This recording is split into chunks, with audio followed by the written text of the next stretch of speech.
Bonjour à tous et bienvenue dans mon atelier, je m'appelle Blanche, je suis aquarelliste. Ça faisait longtemps que je ne vous avais pas fait de vidéo sur ma chaîne YouTube, donc me revoilà, c'est déjà la rentrée. Et ben peut-être que là, en cette période de rentrée, vous avez envie de vous mettre à l'aquarelle ou alors vous avez déjà un petit peu exploré ce médium et vous avez envie de reprendre un petit peu les bases. Donc les prochaines vidéos vont être faites pour vous dans ces cas-là, ça tombe bien.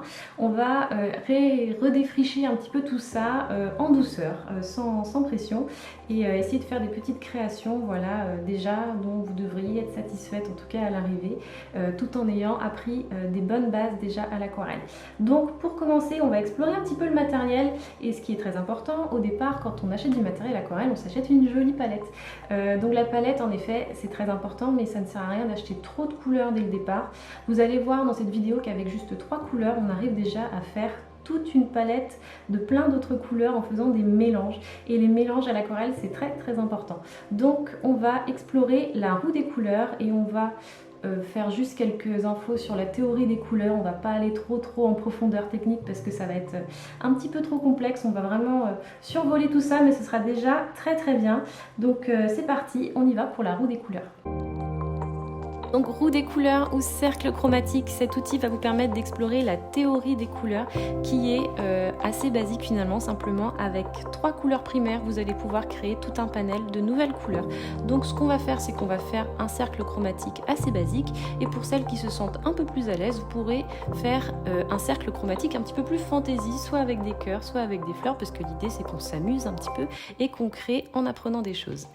Donc petit point matériel, d'abord le papier, vous allez avoir besoin d'un papier aquarelle de base, pas besoin forcément 100% coton. Moi j'utilise toujours le papier Winsor & Newton Professional Watercolor, ici c'est la taille 22 par 30 cm. Vous allez avoir besoin bien sûr de 3 couleurs primaires, donc choisissez un jaune, un rouge et un bleu. Personnellement, j'adore le bleu outre-mer, vous le voyez tout le temps dans mes palettes. Je choisis le bleu outre-mer français parce qu'il a une note un tout petit peu plus rouge qui me plaît un peu plus. L'alizarine cramoisie fera l'office de mon rouge, et le jaune titanate de nickel chez Winsor & Newton qui est un tout petit peu plus pâle. Voilà, c'est celui que je sélectionne puisque ce sont 3 couleurs que j'utilise tout le temps. Et bien faites la même chose de votre côté, choisissez le jaune, le rouge et le bleu que vous aimez le plus dans votre palette.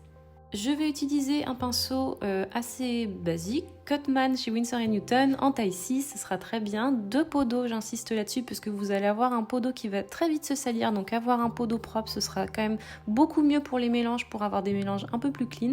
Bien sûr, un petit chiffon pour essorer votre pinceau, et puis on va utiliser un bol. Donc pourquoi un bol? Tout simplement, il va vous permettre de créer un cercle propre sur votre feuille de papier. Moi je suis assez fâchée avec les mathématiques, donc il y a bien longtemps que je n'ai plus de compas dans mes tiroirs ou dans ma trousse, donc je fais avec ce que j'ai sous la main, et ce bol a la taille idéale pour tracer le cercle parfait sur ma feuille. Vous voyez, il me laisse une petite marge de blanc en plus autour, donc c'est très bien. Mais si vous avez un compas, utilisez un compas, voilà. Si vous n'êtes pas fâché avec les maths comme moi, faites votre petite partie géométrie que l'on va faire maintenant avec un compas, ce sera beaucoup plus précis. Donc on va cette fois utiliser une règle, une vraie règle cette fois-ci, pour tracer de jolis traits bien droits. Donc ce que vous allez faire, c'est que vous la placez bien au centre de votre cercle et vous allez tirer un trait droit. Alors n'appuyez pas trop sur votre crayon parce que tout ça, ça va être légèrement effacé après avec une gomme mie-de-pain, mais on va séparer notre cercle déjà en 4 morceaux. Donc voilà, pour ça vous pouvez faire comme moi, vous faites confiance à votre œil, ou vous utilisez voilà, des outils un petit peu plus précis si vous voulez que ça soit parfait. Voilà, faites comme vous le sentez, mais normalement voilà, déjà si vous faites confiance à votre œil, vous devriez obtenir la partie, on va dire, géométrique à peu près nette. Déjà ce sera pas mal. J'avance un petit peu pour gagner du temps, mais vous séparez encore vos 4 morceaux en 3 parts égales à l'intérieur, et puis ensuite avec votre gomme vous l'effacez légèrement, histoire d'avoir juste un repère pour pouvoir bien placer tous vos mélanges autour du cercle chromatique. On commence tout de suite avec le jaune citron que je place en haut du cercle en couleur pure, et je vais le dégrader légèrement, comme ça en même temps on se fait aussi un petit nuancier. Donc plus voilà, je vais vers le centre du cercle, plus je fais une tache un petit peu plus petite. Là je fais des taches, mais vous pourriez aussi très bien faire des ronds. On continue avec le bleu outre-mer, où je viens piocher, vous voyez, directement dans la couleur, que je dilue un tout petit peu dans ma palette. Et plus ça va, plus je vais diluer la couleur, mais l'idée voilà, c'est sur les parties tiers, on va dire, du cercle, vous placez vos 3 couleurs primaires. Donc plus j'avance après vers le centre, plus je rajoute de l'eau et plus mon point est un tout petit peu plus petit pour pouvoir observer aussi la façon dont on peut dégrader la couleur et éclaircir sa couleur. Donc à partir de là, vous avez posé votre base sur votre cercle chromatique. Le rouge, le jaune et le bleu sont installés à chaque tiers du cercle.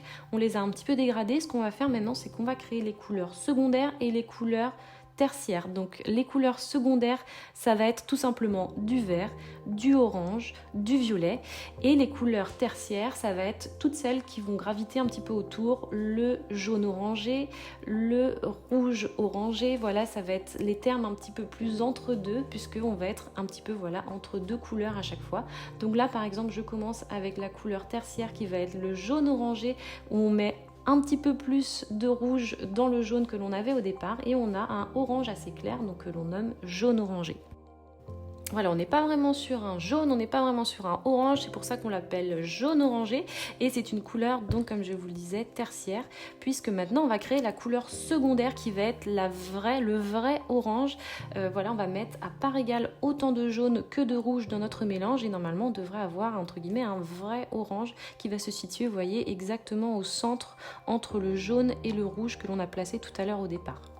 Donc je poursuis tranquillement mon petit dégradé, j'avance sur mon cercle et voilà, vous comprenez maintenant un petit peu le système. Ce qu'on va faire maintenant, c'est qu'on va mettre plus de rouge et un tout petit peu de jaune. Là, ce que je fais, c'est que je remets vraiment beaucoup de rouge dans le mélange orange que j'avais tout à l'heure. Et normalement, là, on va voir ce que l'on appelle une deuxième couleur tertiaire qui va naître, donc qui est une couleur rouge orangé, donc qui se situe, voilà, ni trop orange, ni trop rouge, donc c'est une couleur tertiaire. Donc cette fois-ci, on va mélanger du bleu avec le rouge que vous avez sélectionné. Donc moi, je vais mélanger l'alizarine cramoisie avec du bleu. Donc je commence comme tout à l'heure en faisant une couleur tertiaire, donc en mélangeant beaucoup de bleu avec un tout petit peu de rouge. Et voilà, on va avoir un espèce de bleu muté vers le violet, mais qui n'est pas réellement un violet, donc c'est pour ça que l'on appelle couleur tertiaire. Et puis je continue de dégrader. Et cette fois, pour créer une couleur secondaire, je vais faire vraiment à part égale autant de rouge que de bleu dans mon mélange. Et normalement, on devrait avoir un violet qui va se placer exactement au centre entre le bleu et le rouge qui est de vos couleurs primaires. Donc à partir de là, vous avez compris le fonctionnement des mélanges pour construire votre cercle chromatique, donc qui est composé, comme vous l'avez compris, de couleurs primaires, secondaires et tertiaires. Donc on va continuer à avancer comme ça jusqu'au bout du cercle. Il ne restera plus que la partie des teintes vertes à créer. Donc en associant du bleu et du jaune, on va réussir à créer toute une nouvelle palette de vert. Alors j'aime particulièrement moi cette teinte-là de vert, puisque le bleu outre-mer et le jaune citron créent un joli vert menthe, voilà, qui peut être un menthe un petit peu plus chaud avec plus de jaune, ou un vert menthe un petit peu plus bleuté, voilà, quand on arrive sur la seconde couleur tertiaire de ce tiers. C'est vraiment une jolie couleur, donc si vous avez la possibilité de la créer dans votre cercle chromatique, testez-la, puisque vraiment elle est un petit côté hybride que j'aime beaucoup. Donc ce qu'on va faire à présent que vous avez terminé votre cercle chromatique ou roue des couleurs, on va s'en approcher un petit peu plus et puis on va essayer de décortiquer un petit peu tout ça. Quelles informations elle nous donne et comment cet outil peut être vraiment pratique et très utile pour vous aider à créer de jolies palettes de couleurs à l'aquarelle. Vous avez pris le temps de réaliser votre cercle chromatique tranquillement. Si vous n'en êtes pas satisfaite à 100%, vous pouvez le recommencer. Voilà, comme je vous ai montré au début de la vidéo, il y a plein de manières de réaliser un cercle chromatique. Vous l'avez fait avec les couleurs qui vous plaisent le plus. Mais l'idée est là, c'est qu'on a 3 couleurs primaires, donc le jaune, le bleu et le rouge, et qu'on a créé d'autres couleurs en mélangeant ces 3 couleurs entre elles. Donc c'est vrai que ça, à l'aquarelle, je trouve que c'est très important les mélanges, puisque les couleurs pures à la sortie du godet, godets, vous allez peut-être moins les utiliser, ou en tout cas vous obtiendrez jamais des tonalités aussi naturelles qu'en faisant des mélanges. Par exemple, vous voyez le vert menthe, là moi je trouve que c'est une couleur un petit peu hybride. Quand on fait jaune citron et bleu outre-mer, on arrive à avoir cette couleur qui est très belle je trouve, et qu'on n'arrive pas forcément à retrouver dans des godets tout seul. Donc on va poursuivre un petit peu sur la théorie des couleurs et comment créer de jolies palettes. Donc déjà ce qu'on peut observer, c'est qu'on a la moitié du cercle avec des couleurs chaudes et l'autre moitié avec des couleurs froides. Donc déjà ça c'est un bon point pour créer une palette de couleurs. Est-ce que votre aquarelle sera plus dans des teintes chaudes ou est-ce qu'elle sera plus dans des teintes froides? Ça déjà vous pouvez le choisir en observant votre roue des couleurs. Ensuite on a des couleurs parfaitement à l'opposé. Vous voyez là où je place mon pinceau, on a le jaune et le violet par exemple qui sont exactement à l'opposé. Ce sont des couleurs complémentaires. Alors voilà, on les observe comme ça parce qu'elles sont vraiment à l'opposé direct sur le cercle chromatique, et ce sont des couleurs qui réagissent très très bien entre elles. Elles ont tendance à se mettre en valeur l'une et l'autre lorsqu'elles sont associées dans une gamme de couleurs ou dans une palette de couleurs. Alors après ça sert à rien de les mettre peut-être trop fortes directement entre elles. Ce qui est bien, c'est peut-être de réussir à faire un rouge un tout petit peu descendu avec un vert un tout petit peu plus fort. On va obtenir des teintes qui séduisent un peu plus l'œil et qui donnent envie de regarder plus longtemps l'aquarelle. Donc ça vraiment ce sont des contrastes, ça s'appelle des contrastes, voilà, de complémentarité qui sont très importants et qu'il est bien de retrouver dans les aquarelles que vous allez créer ou directement dans les gammes couleurs que vous créez, comme je le recommande souvent avant de vous lancer dans votre peinture. Après voilà, il faut utiliser ça aussi avec subtilité parce que un jaune très fort avec un violet très fort, on va dire un peu tout seul, ça va déranger aussi. Ce qui est bien, c'est de les marquer dans sa palette, dans son choix de couleurs, mais de les associer aussi avec d'autres couleurs ou de faire des jaunes plus clairs ou des mauves un petit peu plus clairs, voilà, ou des roses plus clairs.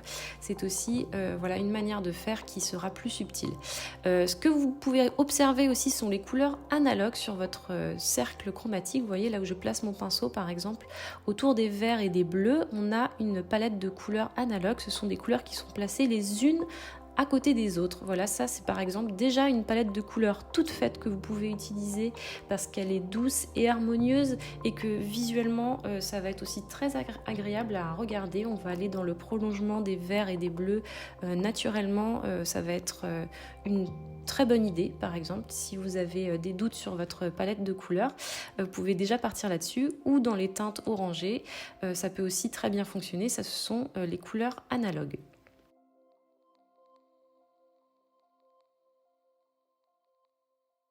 À présent, si le cœur vous en dit, vous pouvez créer aussi ce petit cercle chromatique version cœur. On pourrait faire des ronds, on pourrait faire des carrés, on pourrait faire des fleurs comme vous avez peut-être déjà vu au début de la vidéo. Voilà, l'idée c'est de faire une version un petit peu plus fantaisie, pourquoi pas, de son cercle chromatique pour apprendre de manière un peu plus ludique sa théorie des couleurs et connaître eh bien voilà, ces palettes, les possibilités des palettes, des mélanges et apprendre en s'amusant.